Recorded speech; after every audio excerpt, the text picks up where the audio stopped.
Hello दोस्तों, welcome to another video of mister White hat.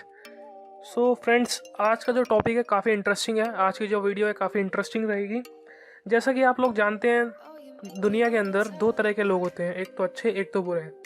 Same ही किस्सा internet पे भी अप्लाई होता है। जो इंटरनेट पे जो प्रोग्रामर्स होते हैं, हैकर्स होते हैं, क्रैकर्स होते हैं, ये भी दो तरह के होते हैं, एक तो अच्छे होते हैं और एक बुरे होते हैं। तो आज की वीडियो इसी पे बेस्ड है। सो चलिए दोस्तों, शुरू करते हैं। कुछ दिनों पहले दोस्तों मेरे पीसी में वायरस आ गया था, मालिशियस सॉफ्टवेयर इंस्टॉल हो गया था। वो इंस्टॉल तो ऐसे हुआ कि उसमें जो फाइल डाउनलोड की थी मैंने, वो सिर्फ 10 या 20 KB के आसपास की थी। जब वो इंस्टॉल हुआ सॉफ्टवेयर, तो वो मालिशियस सॉफ्टवेयर था, मेरे को पता नहीं था इसके बारे में। जब वो इंस्टॉल हुआ तो वो KB से मल्टीप्लाई होता गया और वो MBs में बन गया। चलो कोई बात नहीं, ये तो वायरस चलो आ गया सिस्टम के अंदर। अब उसके इफेक्ट्स क्या होंगे ये मेरे को पता नहीं था। तो उसके फ्रेंड्स जब वो अफेक्ट करता, इससे पहले जब वो अफेक्ट करता तो मेरे को पता नहीं था कि ऐसा कोई मैलिशियस सॉफ्टवेयर इंस्टॉल हुआ है। जब उसने अपने रंग दिखाना शुरू करे तो सबसे पहले उसका जो इफेक्ट्स हुए, सबसे पहले उसने मेरा होम पेज चेंज कर दिया गूगल का होम पेज। पहले जो क्रोम में जो मैंने सेट कर रखा था वो गूगल था इनिशियली, तो वो चेंज होके कोई टॉटक्स या फन सर्चिंग वगैरह में उसमें चेंज हो गया। और दूसरा इसका इफेक्ट क्या था कि सर्च इंजन जो था मेरा, पहले मैं गूगल इस्तेमाल करता हूँ हमेशा ही, तो वो जो सर्च इंजन था वो कोई और ही सर्च इंजन में कन्वर्ट हो गया, या फिर वो रीडायरेक्ट होने लग गया बार बार। वो कभी फन सर्चिंग खोलता, कभी टॉटक्स करके सर्च इंजन था वो खोलता, अजीब सा नाम था। और इससे भी ज़्यादा खतरनाक ये था दोस्तों कि जब भी मैं कुछ चीज़ सर्च करता, चाहे मैं गूगल पे ही सर्च क्यों ना करता, वो शो होता था किसी और सर्च इंजन पे। और उसके साथ जब भी मैं कुछ सर्च करता था, उसके साथ दो वेबसाइट बैक साइड में और खुलती थी। जो दो वेबसाइट वो रीडायरेक्ट हो रही थी बार बार। वो जो दो वेबसाइट थी वो खुल रही थी, किसी चाइना की वेबसाइट थी, चाइना टूरिज्म वगैरह की, अजीब सा मार्शल आर्ट्स का कोई लोगो बना हुआ था उस पर। तो वो बार बार रीडायरेक्ट हो रही थी। तो इससे मुझे ये तो पता चल गया था कि जो भी मैलिशियस सॉफ्टवेयर इंस्टॉल हुआ है वो चाइनीज़ मैलिशियस सॉफ्टवेयर है।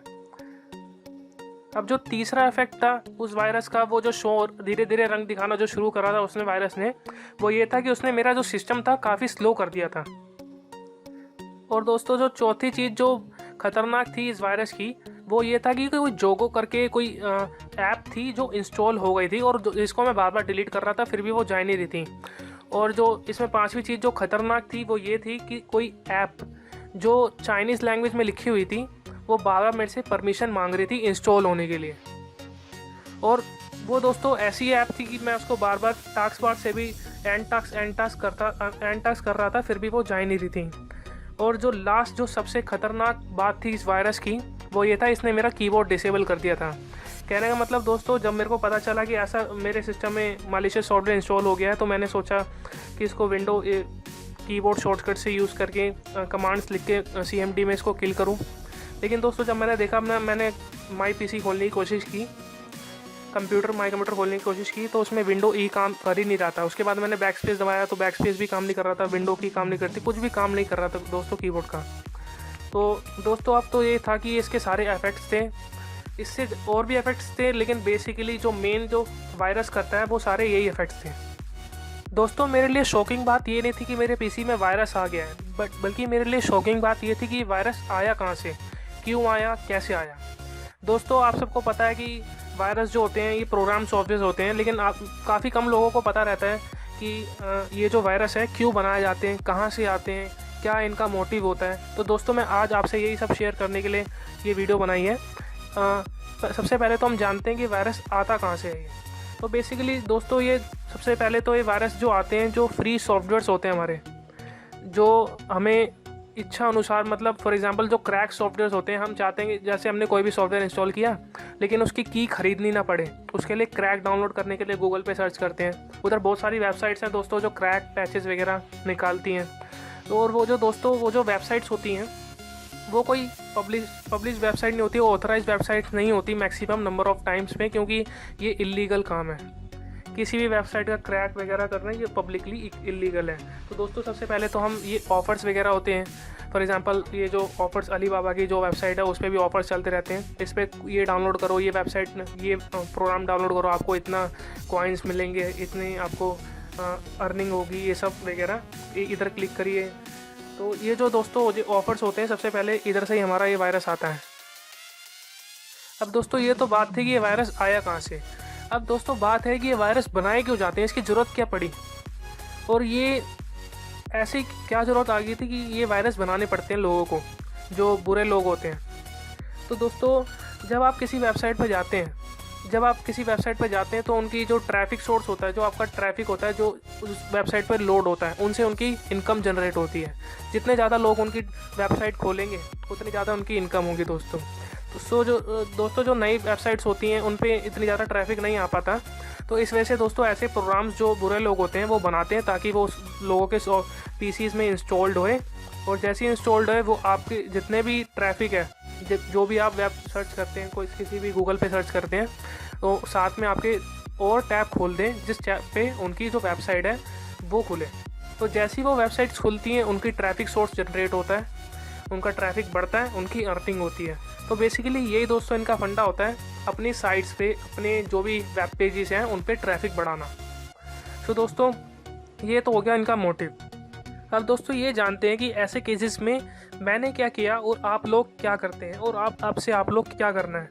सो दोस्तों आपको सबसे पहले 5 सॉफ्टवेयर्स बेसिकली जो मैं आपको बताता हूँ। सबसे पहले आपको जो 5 बेसिकली जो सॉफ्टवेयर्स हैं वो आपके पास होने चाहिए अगर आप विंडोज़ यूज़ करते हैं तो।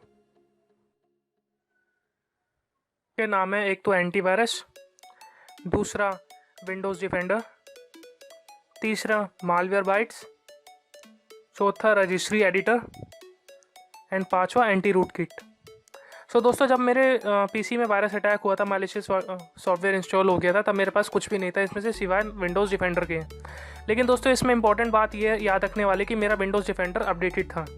दोस्तों आपकी विंडोज़ अपडेट जितनी रहेगी उतनी ज़्यादा सिक्योर रहेगी। इस केस में दोस्तों जो मेरा जो सॉफ्टवेयर था, जो विंडोज़ डिफेंडर था, बिल्कुल अपडेट था। तो मैंने जब उसको चलाया तो उसने अपना काम काफ़ी अच्छे से किया। लेकिन दोस्तों इतने से काम नहीं बनेगा, क्योंकि आपको आपके पीसी के अंदर मैलिशियस सॉफ्टवेयर इंस्टॉल हुआ है।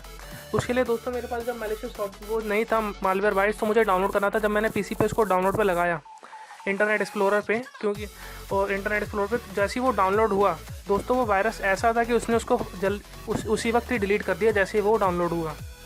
तो दोस्तों जब उसमें डाउनलोड करने के लिए मुझे फ़ोन में डाउनलोड करना पड़ा सॉफ्टवेयर। दोनों सॉफ्टवेयर जब मैंने फ़ोन में डाउनलोड करे और उसको पीसी में इंस्टॉल किया, तो दोस्तों कुछ ऐसे दिखते हैं वो सॉफ्टवेयर। पहला है मालवेयरबाइट्स। अब इसको यूज़ कैसे करते हैं, जब आप इसको इंस्टॉल कर लेंगे तो आपको जाना है स्कैन पे, स्टार्ट स्कैन।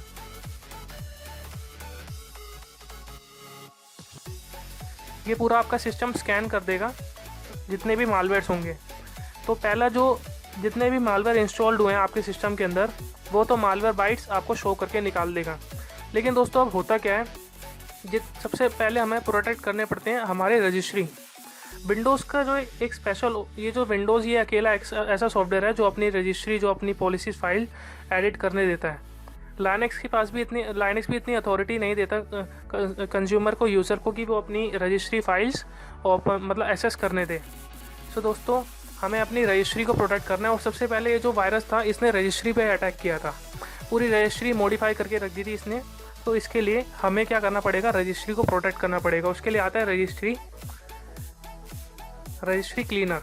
तो दोस्तों ये रहा रजिस्ट्री क्लीनर मेरा, इस पर मैं ऐसे क्लिक करता हूँ। तो दोस्तों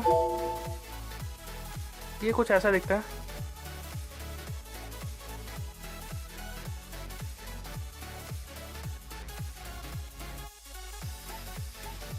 इधर आपको 3 ऑप्शन मिलेंगे, fast scan, deep scan and custom scan. आपको सेलेक्ट करना है उस वक्त पे डीप स्कैन, क्योंकि वो जो वायरस था काफ़ी ज़्यादा मल्टीप्लाई हो चुका था। जैसे कि मैंने आपको बताया 20 KB की फ़ाइल कितने MB इसमें पहुंच गई थी, वो मैं आपको दिखाता हूँ।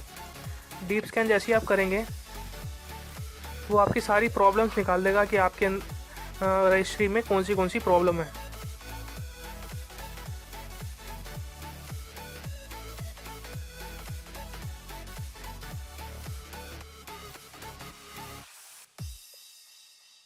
तो दोस्तों इससे क्या होगा, आपका सिस्टम पूरा स्कैन हो जाएगा। मैंने उस वक्त पे तीनों जो अटैक थे, जो मेरे तीनों जो डिफेंड थे, एक तो विंडोज़ डिफेंडर, एक मालवेयर बाइट्स और एक रजिस्ट्री एडिटर, तीनों को एक साथ चलाया था। क्योंकि मुझे पता था कि तीनों अगर जब सर्च करेंगे तो जब डीप सर्च पे लगाऊंगा तो आराम से सारे वायरस निकल जाएंगे। तो जैसे ही वो वायरस निकले उसके बाद आपको क्या काम करना है, आपको जाना है सेटिंग्स पे,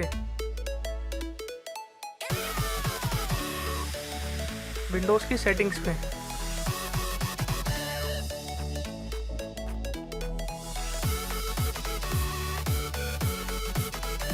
इधर आपको जाना है अपडेट एंड रिकवरी पे, इधर आपको जाना है रिकवरी पे और इधर क्लिक करना है आपको get started refresh your PC without affecting your files. अब दोस्तों जो आपका मालवेयर था, जो रूट किट वगैरह से आपने जो उसको काफ़ी हद तक निकाल दिया है, लेकिन उसकी हल्की सी भी अगर जड़ रह गई पीसी के अंदर, वो उधर से ही मल्टीप्लाई होना स्टार्ट हो जाएगा। तो दोस्तों आपको पूरा सिस्टम रिफ्रेश करना होगा दोबारा से।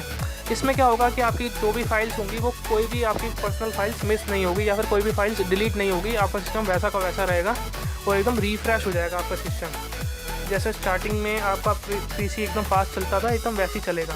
तो दोस्तों आज के लिए इतना।